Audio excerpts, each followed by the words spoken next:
I give the floor to the representative of Russian Federation. Mr. President, distinguished colleagues, Russia voted in favor of the draft resolution prepared by the 10 non-permanent members of the Security Council. It is of fundamental importance that the UN Security Council for the first time is demanding the parties the observance of an immediate ceasefire, even if it is limited to the month of Ramadan. Unfortunately, what happens after that ends remains unclear, since the word lasting could be interpreted in various different ways, and that is very telling. Those who are providing cover for Israel still want to give it a free hand. We very much want to believe that this wording will be used in the interests of peace rather than advancing the inhumane Israeli operation against the Palestinians. The wording permanent would be more precise, and we are disappointed that it did not make it through. But nevertheless, we believe it is fundamentally important to vote in favor of peace. Nevertheless, the Council must continue to work on achieving a permanent ceasefire. We also note what is contained in the resolution, the demand for an immediate and unconditional release of the hostages. On the 22nd of March, there was another very tragic day in the history of the Security Council, when through intrigues and blackmail, they tried to put us on the wrong path and to coerce us to adopt a document that not only didn't contain a demand or at least a call for a ceasefire, but essentially was presented, as the permanent representative of Algeria said on that day, as a license for the further killing of Palestinians. Neither we nor our Algerian and Chinese colleagues could allow that.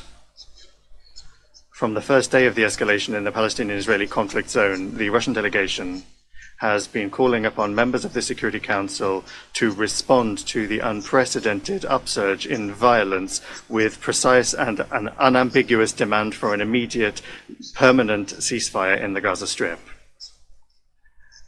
and so doing fulfilling its mandate for the maintenance of international peace and security.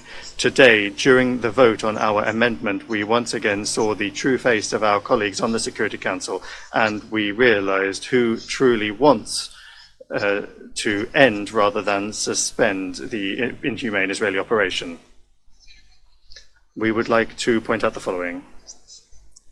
What took place today is a response to those who criticize the veto power of the permanent members of the Security Council, because if we hadn't used it, if Russia and China hadn't used it on the 22nd of March, instead of a short text that could end the violence in the Gaza Strip, we could have ended up with a very harmful text in the US resolution that not only didn't demand a ceasefire, but also essentially would have given Israel a license to continue its actions against the Palestinians, including in Rafah.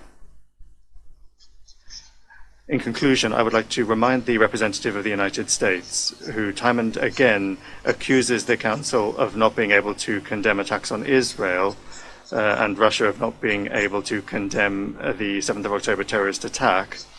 On the 18th of October, the US delegation had an opportunity to adopt the Brazilian draft resolution with a clear condemnation of the 7th of October and with a humanitarian pause. And yet, in that wording that we presented to Washington, that was insisted upon by Washington,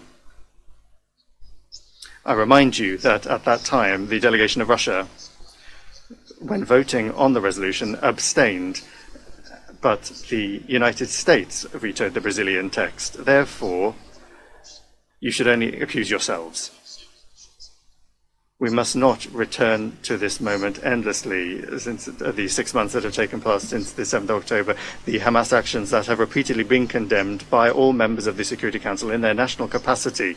Israel responded with inhumane crimes and the collective punishment of the Palestinian people, as a result of which more than 32,000 entirely innocent citizens have died, the majority of whom are women and children. Just think about those numbers.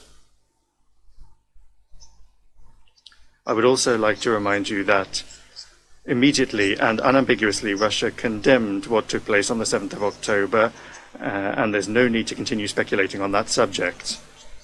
We know firsthand what international terrorism is. Unfortunately, we faced a monstrous manifestation of it. Its brutal face of terrorism once again. The 22nd of March terrorist attack committed on the territory of our country took at least 143 entirely innocent lives, the very least of 143 entirely innocent civilians who were shot in cold blood.